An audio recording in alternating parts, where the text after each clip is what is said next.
Saturday evening was difficult. I loved my wife. I also thought she was my best friend. Under normal circumstances, just being with her made me happy, but not that Saturday. That evening I kept picturing her with Pete Munson. It might have been easier if he hadn't turned out to be such the bastard. Sadly, he was a complete asshole, and I couldn't stop wondering why my wife was willing to throw our marriage away for him. I thought I knew Katie. I couldn't understand how she could possibly be attracted to a man like that. During dinner, Katie noticed my distraction and asked, "Frankie, it seems like you're a million miles away tonight. Is there something wrong?" I could see she was nervous. I was certain she was worried that I was still angry with her because she'd come home so late the night before. Fortunately, I'd anticipated this situation. I had a prepared excuse, an excuse that would actually help me make my pretend trip to Kansas City more credible. Sighing, I shook my head and said, "I'm sorry. When I went into the office this morning, I got a report that the latest specs on the bridge we're building in Kansas City are below standard. I'm going to have to go back into the office again tomorrow,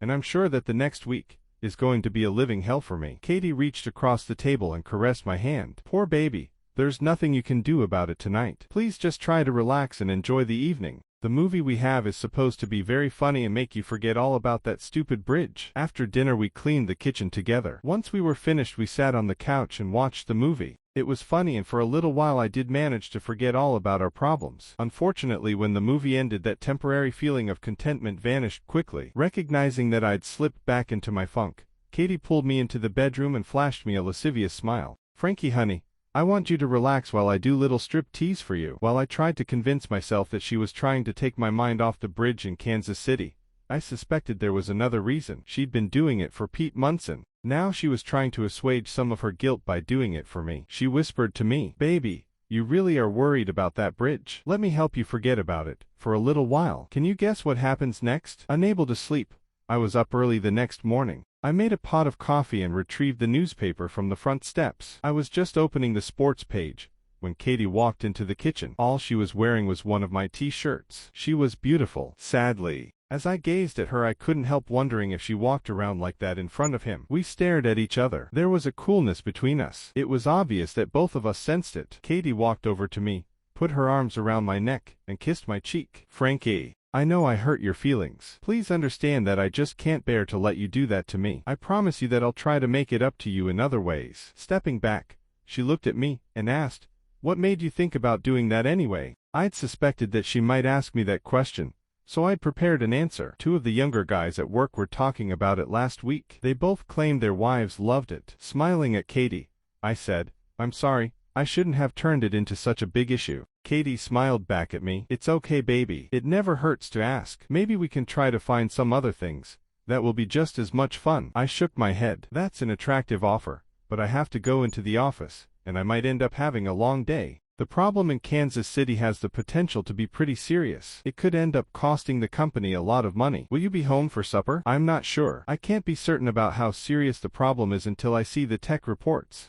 They're going to fax those to me this morning. If it's as bad as I suspect it might be, I'm afraid that over the next several days I'll be spending some long hours in my office trying to work out a solution." Katie nodded. "As long as you're not going to be around, I think I'll go shopping this afternoon. Would you call me on my cell phone when you know more about your schedule? I'll keep you posted about what's happening." "Thank you, sweetheart. I'd appreciate that." While I was certain that Katie was mostly interested in my work schedule because it created an opportunity for her to spend the afternoon at the King's Motor Inn with her lover, I stifled my heartache and smiled at her. The time for a confrontation was still several days away. Instead, I made cinnamon toast for both of us. We sat together at the kitchen table drinking coffee, eating our toast and reading the Sunday paper. It was nice, but as we sat there I couldn't help wondering if Katie and I would still be together on the following Sunday. I feared that it was highly unlikely. Jupiter Construction is a flourishing business. Its central office is normally a hotbed of bustling activity. In the construction industry, time is money. So 6 days a week the workday begins before 7 a.m. and often continues until after 10 o'clock at night. Sunday is the exception. On Sundays the office is generally deserted. This was a typical Sunday morning. As I sat at my desk, the soothing silence surrounding me provided a welcome respite from the growing crisis in my personal life. I took a few minutes to enjoy the comforting environment, and then I took out my pocket recorder, turned it on, set it on my desk in front of me and listened. Pete Munson's conversation with his friend Mitch had been captured perfectly. Listening once more to Munson gloating about his recent activities with my wife reinforced my determination to extract a pound of flesh from the vile bastard's slimy, hide. As soon as the recording ended, I picked up my cell phone, found the number for Dana Munson's cell phone and called her. Dana Munson and I actually were close business associates. I talked to her about the specifications for parts that Jupiter Construction was ordering Kendall Metal Fabricating at least 3 or 4 times a week. She answered on the third ring. Frankie Reese, Jupiter must be facing a pretty tough deadline if you're working on Sunday morning. Her caller had apparently identified me. Dana, I'm sorry to bother you on Sunday morning. It's okay, Frankie. Actually, I'm in the office right now. This is the height of the road repair season. We have the plant working 3 shifts. We can't even keep up with the demand for steel expansion plates. Laughing, she added, besides, Jupiter is our best customer. If it's necessary, you can call me in the middle of the night. There was a pause. I was trying to think of a tactful way to begin an extremely unpleasant discussion. After a moment, Dana said, "So Frankie, what can I do for you?" Taking a deep breath, I said, "Actually, Dana, I'm not calling you about a business issue. This is personal." Frankie, I don't understand. Dana, yesterday afternoon I found out that your husband is having an affair with my wife. Pete and Katie. Dana was acquainted with my wife. Katie and I had attended to dinner parties put on by Kendall Metal Fabricating. Yes. There was another pause. Only this one was much longer. Finally, Dana said, "How is that possible? They've never met." Katie has been to a couple of our social functions, but it's been several years since Pitts attended one of them. They met at Braddis Saloon. I don't think either of them are aware that you and I have a connection. Pete does frequent Braddis, and I know that he doesn't talk much about the family business. He generally tries to pass himself off as a big-time attorney. It's likely that he's never even mentioned Kendall Metal Fabricating to your wife. Suddenly Dana asked, "Frankie, why is your wife hanging out at a place like Braddis?" "She goes there every Friday night with the other secretaries at that insurance office where she works." "I see." Dana thought for a moment and then she said, "Frankie, what makes you think Pete and Katie are having an affair?" "I mean, it doesn't surprise me to hear that my husband is involved with another woman. Our marriage has become a sham. I've suspected that he was cheating on me for several years. But Katie, she seems like such a nice girl, and the two of you always appeared to be so happy." "Are you sure about this?" "Yes, Dana, I'm certain." "Do you have proof?" "I have some, but I'd like to have more, and I have a plan." "What proof do you have?" I quickly outlined the events of the past few months. When I told her about Katie coming in at 3:15 Saturday morning, and described her disheveled appearance, Dana sighed and said, "Oh dear, Frankie, that must have been difficult." I agreed that it was, and then I went on to explain that I used to hang out at Braddis before I got married, and still knew a number of people who worked there. I told her about yesterday's visit, and what I'd learned about my wife's behavior in the bar. Then I finished by telling her about her husband's conversation with his friend Mitch. When I was done, Dana sighed and said, "I'm sorry, Frankie. My husband has turned into a real SOB. I sure would have liked to have heard that conversation." "You can." "What do you mean?" "I recorded it." "You recorded it?" "Yes. I just listened to it a few minutes ago." "Could I listen to it?" "I think you should." "Where could I meet you?" "Why don't I come to your office?" "Frankie, would you?" "That would be wonderful." "Are you busy right now?" "I could be there in 20 minutes. I'm not doing anything that can't wait." "I'll be in my office. The front door is unlocked. You know the way, don't you?" "Yes. I know how to get to your office." "Frankie, my dad is here. Would you mind if I asked him to join us?" "No, Dana, not at all. In fact, I think it would be a good idea." I knew that Arthur Kendall had the financial and legal resources necessary to mount a serious attack. "Dana, I'll be there in 20 minutes. "Thank you, Frankie. My dad and I will be waiting for you." After ending the call, I put my cell phone and the voice recorder into my briefcase and hurried out of the office. Adrenaline was pumping through my veins. I was about to hang Mr. Peter Munson. The door to the main offices of Kendall Metal Fabricating was unlocked. As I crossed the deserted reception area, I could hear voices coming from several offices, while the clerical staff all seemed to be off. It was clear that the managers at this firm were all working on Sunday morning. When I arrived at Dana Munson's office, I found the door open. She was seated at her desk. Her father, Arthur Kendall, was sitting next to her desk. As soon as they saw me come in, they both stood up. Arthur Kendall stepped towards me, with his hand extended. "Frank, it's nice to see you again. Thanks for coming over here this morning."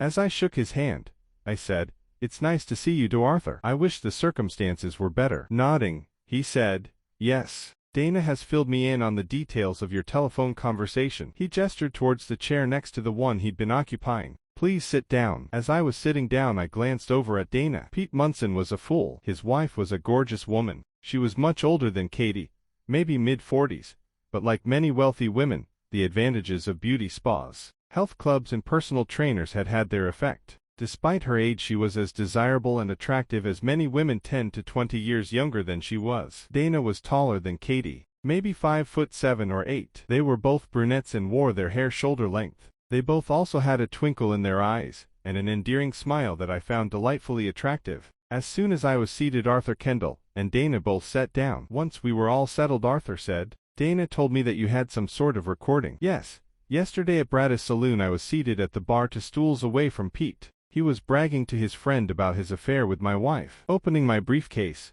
I took out the miniature recorder and set it on Dana's desk. I had this hidden underneath a cocktail napkin. I recorded the entire conversation. "May we listen to it? That's why I'm here." I turned on the recorder. It took about 5 minutes to listen to the entire conversation. When Munson started talking about his wife and the family business, I glanced over at Dana. There was a tear rolling down her cheek. Next to me, I noticed that her father was steaming. The last part of the recording was mostly about Put's efforts to make a chump out of me. As soon as it ended, Arthur Kendall said, "Frank, I apologize. My son-in-law is a real asshole." Looking at his daughter, he said, "I'm sorry, sweetheart. He is. We've both known that for a long time. It's just been hard for you to admit it." "I know, Dad. I can't help it. I fell in love with him. I know it was a mistake, a horrible mistake. I've known it for a long time. It's just been so hard to finally acknowledge that I was a colossal fool." She turned to me. "Frank, my father is absolutely correct. Pete is, as he put it, the bastard. He's mean,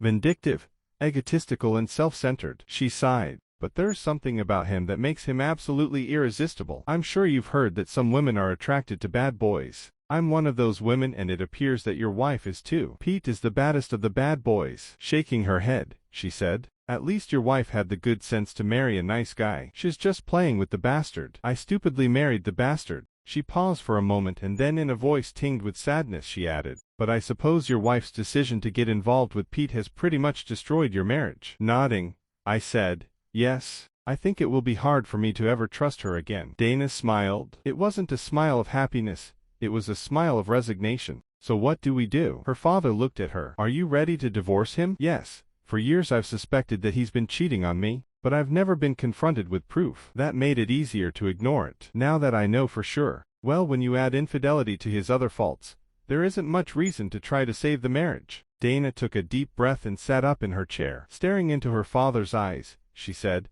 "Now that I do know the truth, I'm angry. Daddy, I want to fry the bastard." The vindictiveness in her voice sent a chill up my spine. Slowly shaking his head, Arthur Kendall said, "All right, how should we do it?" He picked up my recorder. "This is damning evidence, but you made the recording in a public place without Put's permission. I'm not sure it's admissible as evidence in a court of law." Nodding, I answered, "No, I don't think it is either, but I have an idea." "What's your idea?" "Your son-in-law wants to humiliate me by with my wife in our house. I think I should give him the opportunity." Mr. Kendall smiled. "You're thinking about setting him up?" "That's exactly what I want to do. I'm reasonably certain that anything I record inside my own house can be used in court." "I think you're right, but I'll check with my lawyers to make sure." "What's your plan?" "You know that bridge we're building in Kansas City?" "Yes, of course. We're supplying most of the expansion plates, joints and trusses for it. This morning I told my wife that we're having problems with that bridge. Right now she thinks I'm in my office trying to work out solutions to the problems. I assume that everything with the bridge is actually just fine." "Yes,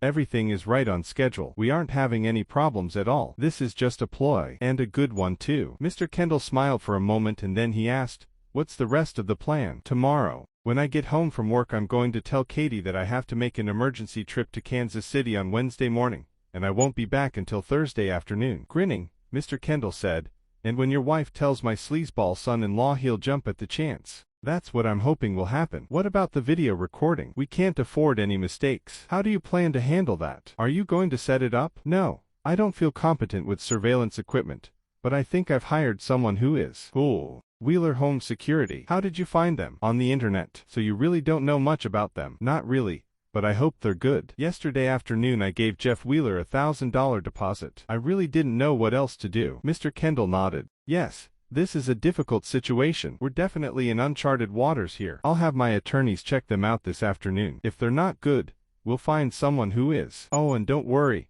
I want to cover all of the expenses. I'll get a check to you tomorrow to reimburse you for the $1,000. "Sir, you don't have to do that." "I know I don't, but I want to do it." "Frank, I can easily afford it, and honestly this is even more important to me than it is to you." I smiled. "Thank you, sir." Mr. Kendall stood up. If you'll excuse me, I'd like to make some phone calls. Frank, we need to stay in close contact over the next few days. I believe that you have Dana's phone number, and she has yours. As I stood up, I answered, yes. He turned to his daughter. Dana, you're going to be our communication link for this project. That's fine, Dad. There was a look of profound sadness in Dana's eyes. Turning back to me, Mr. Kendall said, Frank, I'm sure we'll be seeing quite a bit of each other over the next few days. Yes, sir, I'm sure we will. Thank you for coming to see us. I'd like to say it was a pleasure, but my voice trailed off. I understand. After a short pause followed by a sigh, Mr. Kendall said, thanks for coming anyway, and then he turned and walked out the door. As soon as he was gone, I turned to Dana.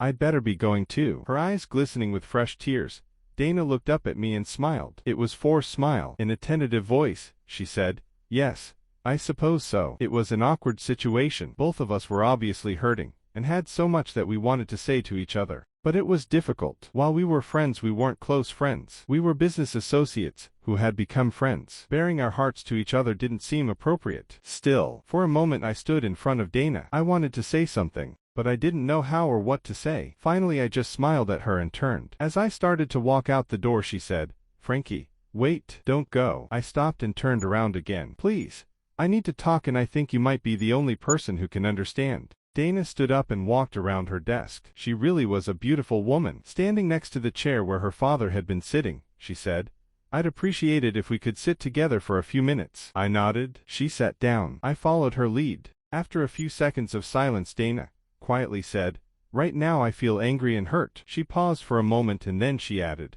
but mostly I feel sad.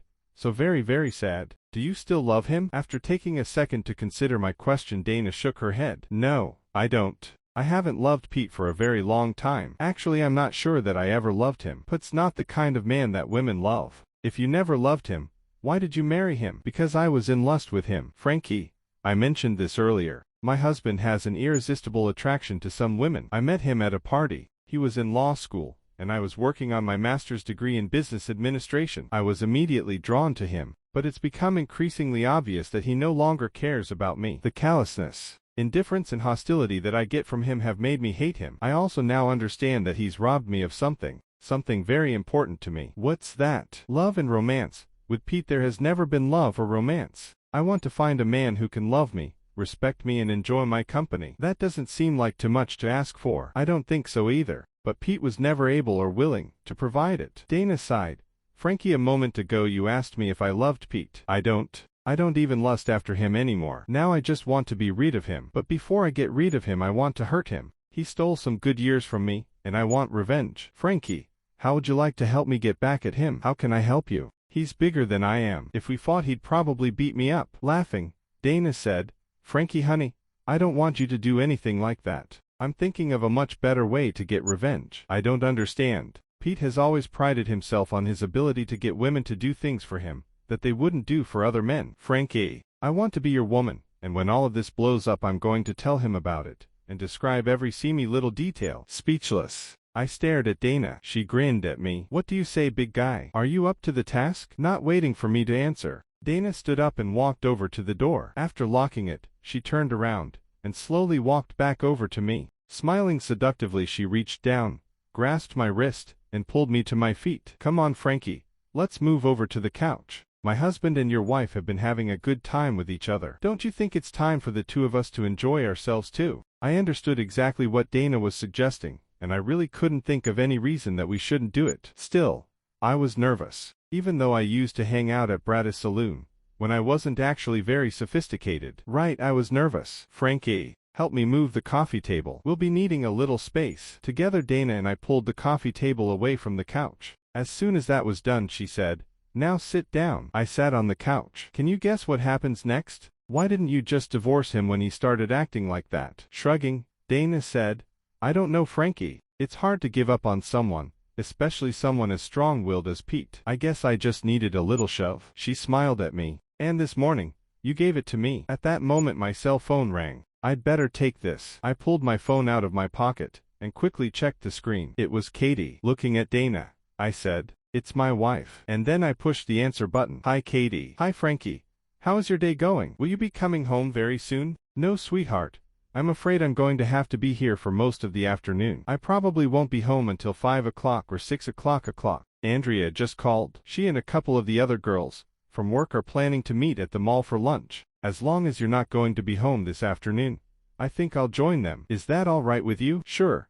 That's a good idea. It will give you something to do this afternoon. After lunch, I'm sure we'll go shopping, so I probably won't be home until 5 o'clock or 6 o'clock either. I'll pick up some chicken on my way home. That will be an easy dinner for us. That sounds good, Frankie. If I'm going to get to lunch on time, I'd better get going. I'll see you around 5 o'clock or 6 o'clock. Goodbye, Katie. Goodbye, Frankie. I love you. I love you to Katie. Have a good time this afternoon. Thanks, I will. Katie ended the call. I put my phone back in my pocket and looked at Dana. I wonder if she really is going to meet her coworkers at the mall, or if that was just a lie so she can get together with your husband. Dana said, "Sorry, Frankie, but I suspect it was a lie." Suddenly overwhelmed with sadness, I whispered, "So do I." Dana sat down next to me on the couch, picked up my hand and held it between both of hers. "Frankie, are you going to be all right?" "Yes. I just need a moment. I think this is harder for you than it is for me." "What makes you say that?" "I've had years to get used to the idea that Pete was cheating on me. You just found out about Katie. It also sounds like she still loves you. That makes it even more complicated." Suddenly Dana's cell phone rang. It was sitting on her desk.